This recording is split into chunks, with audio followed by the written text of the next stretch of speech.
नमस्कार दोस्तों, learn with RJ में आपका स्वागत है। तो दोस्तों, आज मैं आपके लिए लाया हूँ इकोनॉमिक्स पेपर 1 के एमसीक्यूज को। आइए देखते हैं। पहला प्रश्न है, अर्थशास्त्र कृति की रचना किसने की है? कौटिल्य, गोपाल कृष्ण गोखले, राम मनोहर लोहिया या इनमें से कोई नहीं? हु रोट द वर्क अर्थशास्त्र? तो यहाँ पे आपका ऑप्शन नंबर ए सही होगा। कौटिल्य ने अर्थशास्त्र नामक पुस्तक लिखी है, ये उनकी कृति है।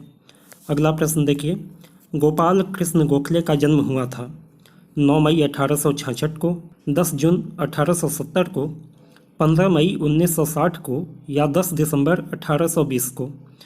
When was the Gopal Krishna Gokhale born?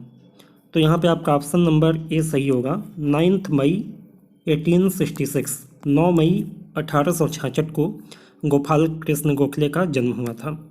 अगला प्रश्न है, डी.आर. गॉडगिल का जन्म कहाँ हुआ था? Where was D R. Gadgil born?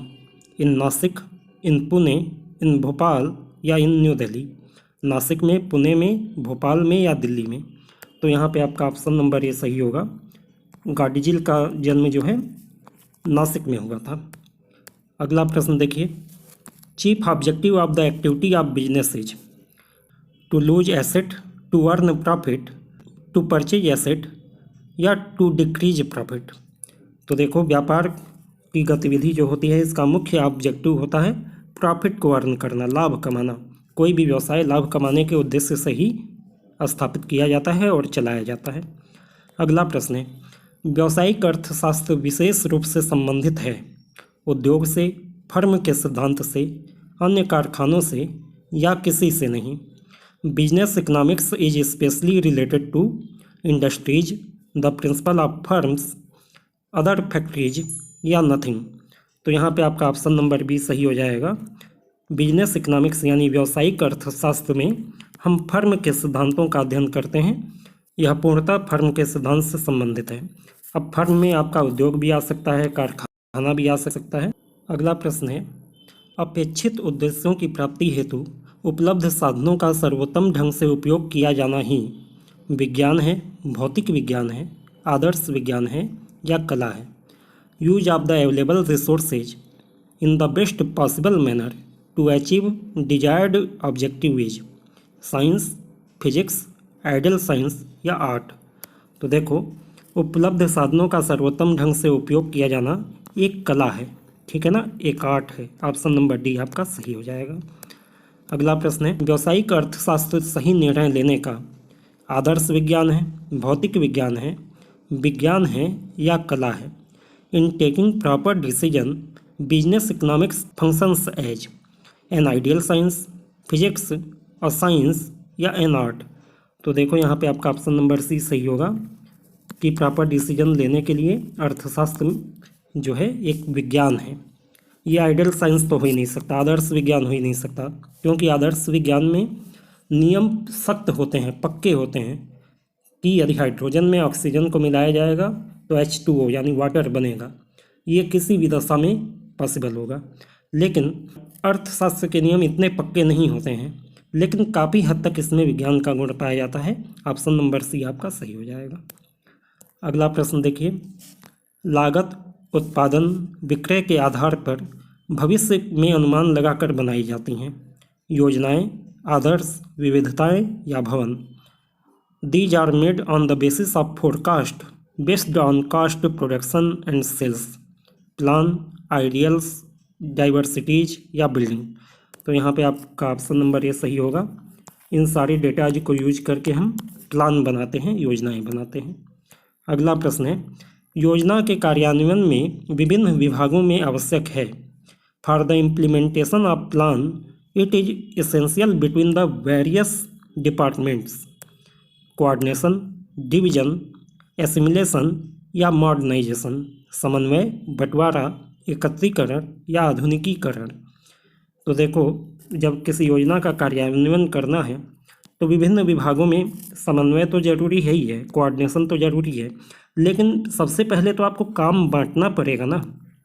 पहले काम बांटेंगे, उसके बाद ना देखेंगे कि काम करते वक्त कोऑर्डिनेशन बना रहे। तो यहाँ पे ऑप्शन नंबर बी आपका सही हो जाएगा। अगला प्रश्न है, व्यावसायिक अर्थशास्त्र किसकी शाखा है? Business economics is a branch of प्रबंध शास्त्र यानी मैनेजमेंट, वित्त शास्त्र यानी फाइनेंस, अर्थशास्त्र इकोनॉमिक्स या समाजशास्त्र सोशियोलॉजी। तो व्यावसायिक अर्थशास्त्र जो है अर्थशास्त्र की ही एक शाखा कही जाती है। ठीक है, ऑप्शन नंबर सी आपका सही होगा। अगला प्रश्न है, व्यावसायिक अर्थशास्त्र सामान्यतः किसकी क्रियाओं से संबंधित है?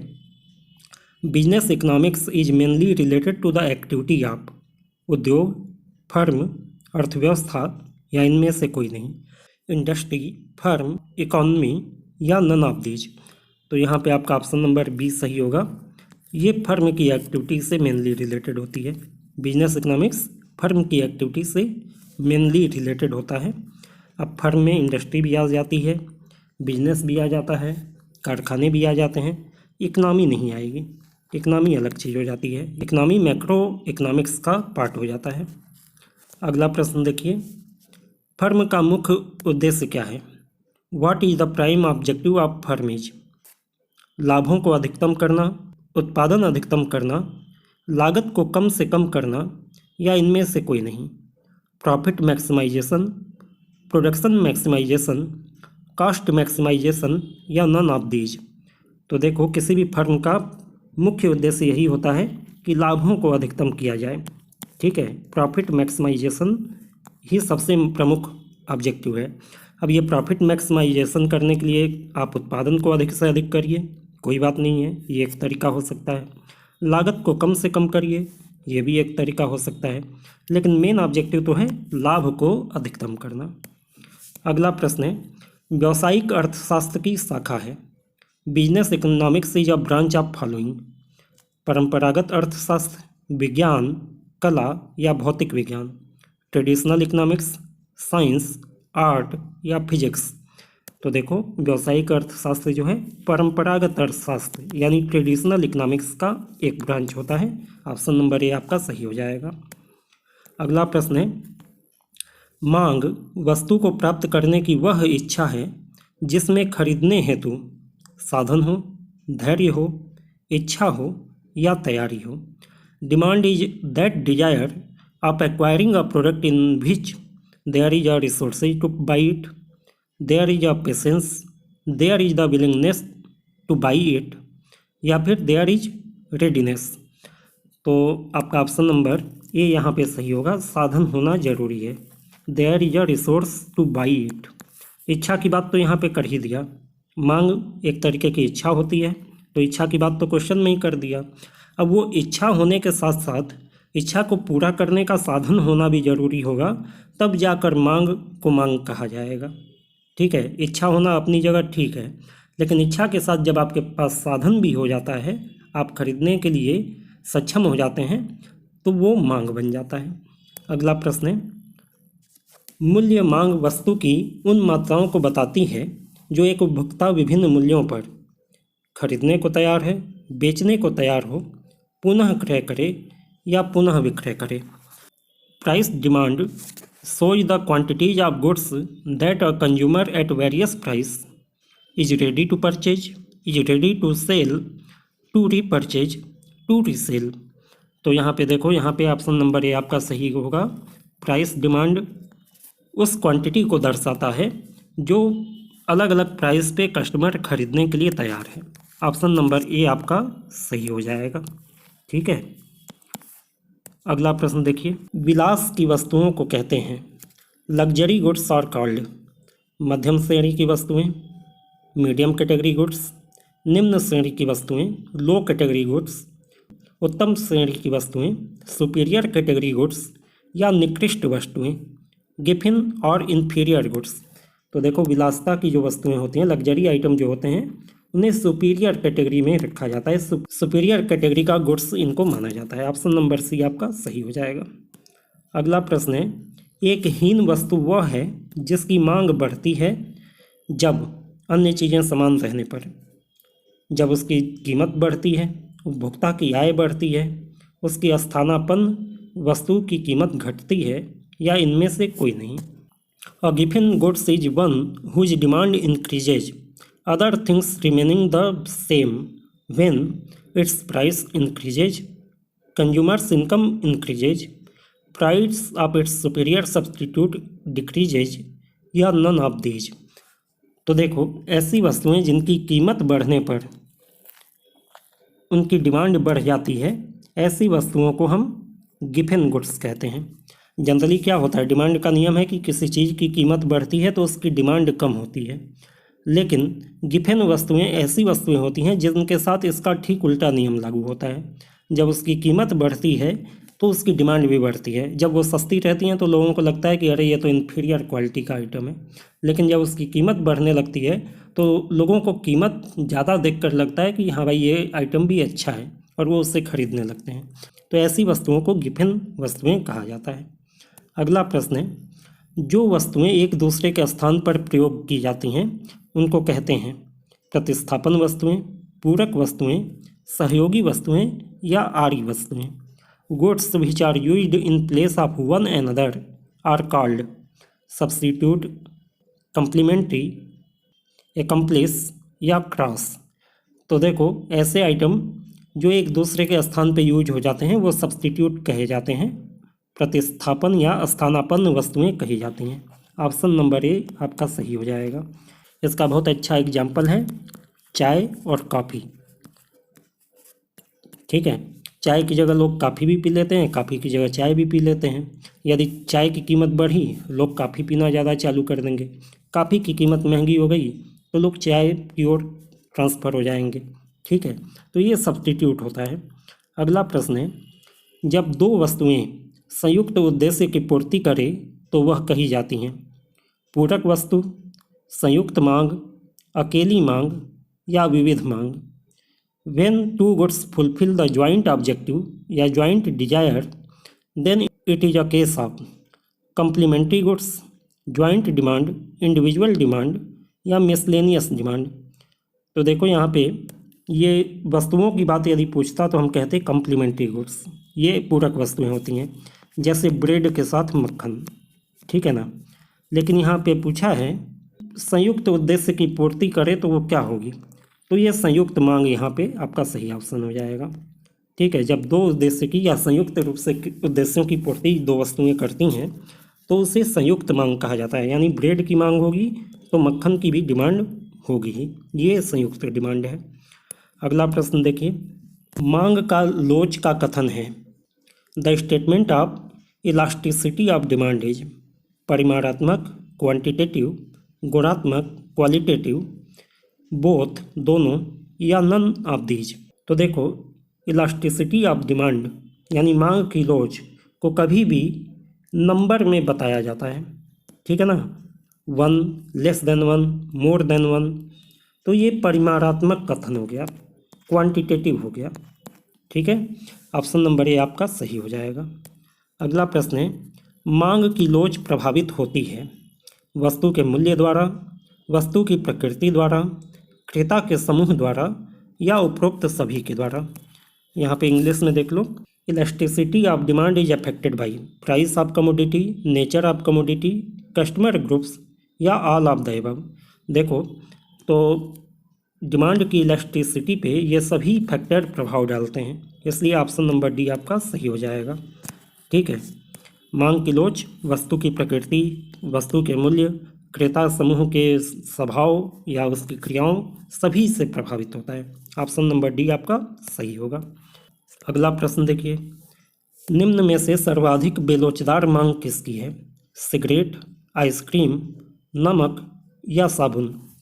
Which of the following do you think has most the in elastic demand. ये इन इलास्टिक एक में कर देना, तो यहाँ पे आपका सही ऑप्शन होगा साल्ट, नमक। इन इलास्टिक डिमांड का मतलब क्या है? प्राइस में कोई भी परिवर्तन हो लेकिन वस्तु की डिमांड कम नहीं होने वाली है। ठीक है ना, तो इसे कहते हैं बेलोचदार मांग। तो नमक एक ऐसी चीज़ है, चाहे इसकी कीमत कितनी भी बढ़ जाए, नमक का प्रयोग व्यक्ति छोड़ नहीं सकता है। साल्ट का यूज तो करना ही पड़ेगा। ठीक है, तो साल्ट की डिमांड सबसे ज़्यादा इलास्टिक होती है। सोप और आइसक्रीम के यूज को आप कम कर सकते हैं। सिगरेट भी एक हद तक व्यक्ति नहीं कम करता है, लेकिन जब कीमतें बहुत बढ़ जाती हैं तो कुछ ना कुछ तो उसमें कमी आ जाती है। लेकिन नमक एक ऐसी चीज़ है जिसके उपयोग में कमी लाना लगभग असंभव है। तो सबसे बेलोचदार मांग नमक की होगी। अगला प्रश्न है, मांग की आय लोच होती है धनात्मक, ऋणात्मक, उपर्युक्त दोनों या इनमें से कोई नहीं। Income elasticity of demand is positive, negative, एवं बोथ या नन ऑफ दीज। तो यहाँ पे आपका ऑप्शन नंबर सी सही हो जाएगा, उपर्युक्त दोनों एवं बोथ। इनकम इलास्टिसिटी पॉजिटिव भी हो सकती है और नेगेटिव भी हो सकती है, इसलिए ऑप्शन नंबर सी आपका सही होगा। अगला प्रश्न देखो, यदि मांग की आय लोच इकाई से अधिक है तो वो वस्तु कैसी होगी। If income elasticity of demand is greater than unity या 1, द कमोडिटी इज एक हीन वस्तु एन इन्फीरियर गुड्स, एक विलासिता की वस्तु अ लग्जरी, एक अनिवार्यता अ नेसेसिटी या एक असंबंधित वस्तु अ नॉन रिलेटेड गुड्स। तो देखो, जब आय लोच जो है किसी वस्तु की इकाई से अधिक होती है तो वो एक विलासिता की वस्तु होती है, लग्जरी आइटम होता है। अगला प्रश्न देखो, यदि दो वस्तुओं के मध्य मांग की आड़ी लोच धनात्मक है तो वो वस्तुएं कैसी होंगी। If cross elasticity of demand between two commodities is positive then these product are पूरक, कंप्लीमेंट्री, घटिया, इन्फीरियर, स्वतंत्र, इंडिपेंडेंट या स्थानापन्न, सब्स्टिट्यूट। तो यहाँ पे आपका ऑप्शन नंबर डी सही होगा। जब वस्तुएं स्थानापन्न होती हैं यानी एक दूसरे के स्थान पर प्रयोग किया जा सकता है उनको, तो मांग की आड़ी लोच धनात्मक होती है। ठीक है, ऑप्शन नंबर डी आपका सही हो जाएगा। अगला प्रश्न देखिए, अत्यधिक मांग की मूल्य लोच की दशा में कौन सा इक्वेशन सही होगा। In case of highly elastic price demand, delta Q equal to delta P, delta Q greater than delta P, delta Q is less than delta P या इनमें से कोई नहीं, नन ऑफ दीज।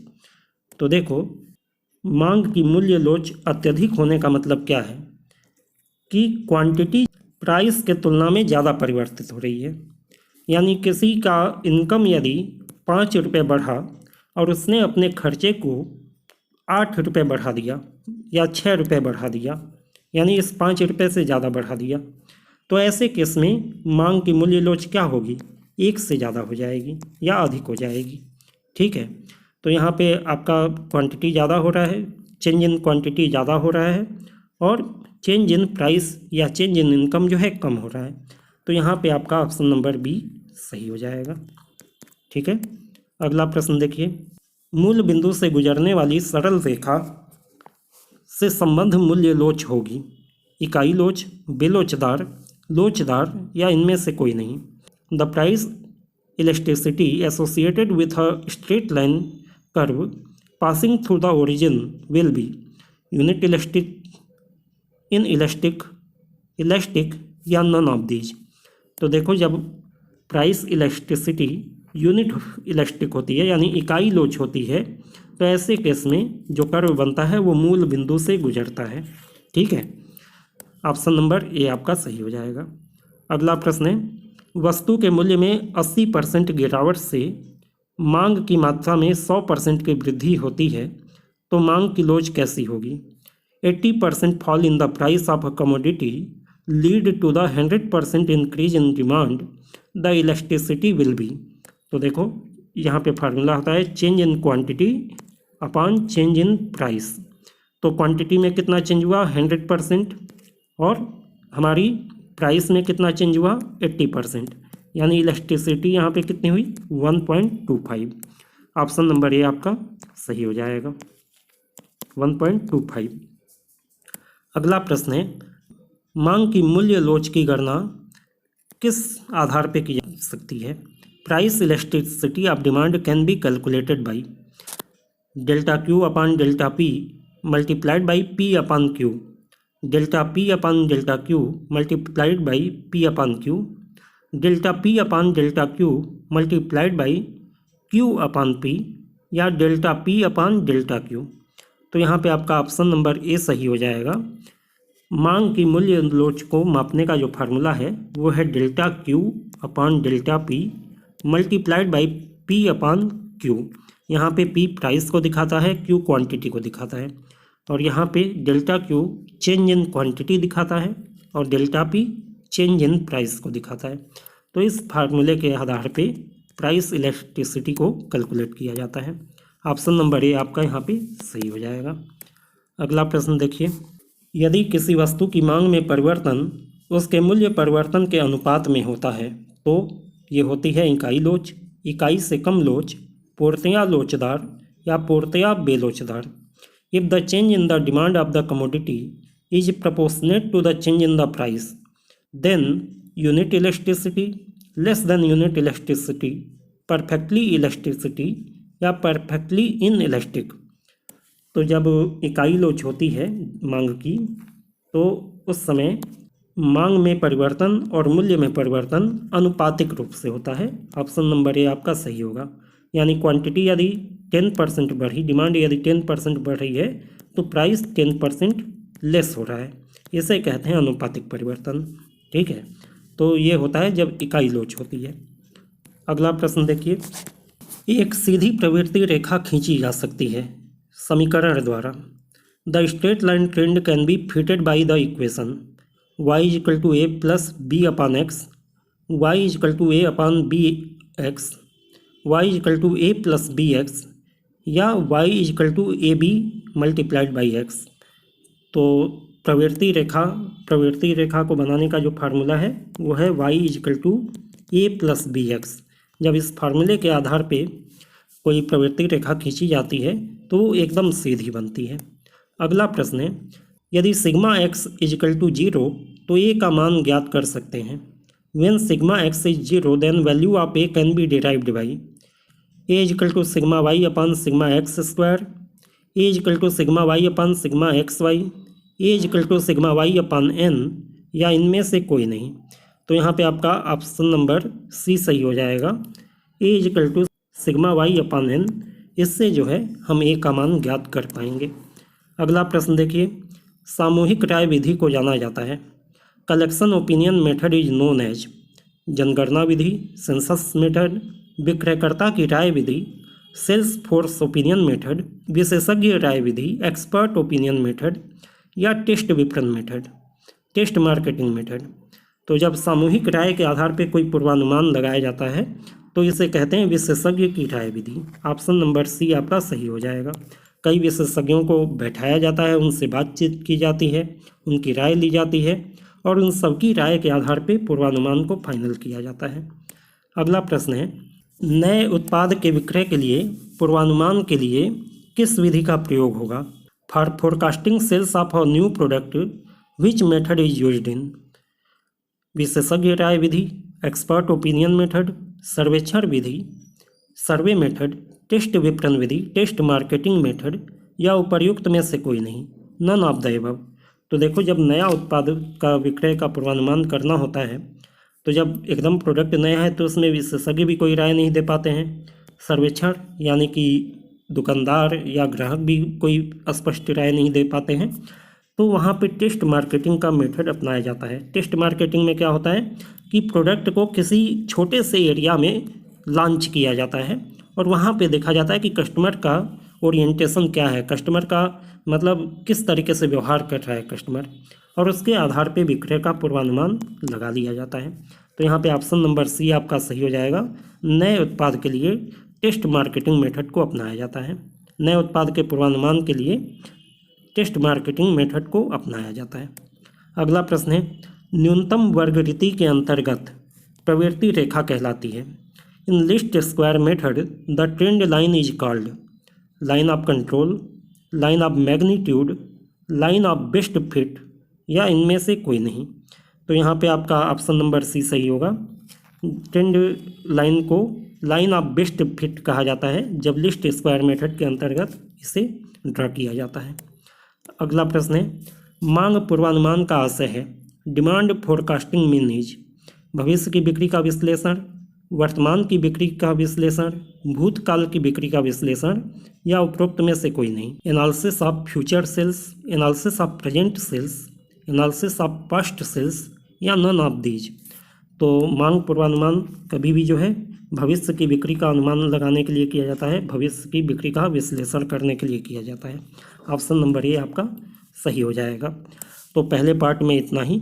इस वीडियो का second part अभी कुछ घंटे में आपके पास आ जाएगा, तो उसमें हम कास्ट रिलेटेड जितने भी आपके टॉपिक हैं और इसके अलावा production function, return of scale, ये सारे चैप्टर्स सेकंड पार्ट में कवर करेंगे। तो अभी के लिए इतना ही। यदि वीडियो आपको अच्छा लगा हो तो वीडियो को लाइक शेयर कीजिए और चैनल को सब्सक्राइब करके बेल आइकन दबा लीजिए ताकि नए वीडियो का नोटिफिकेशन आपको समय से मिल जाए। धन्यवाद।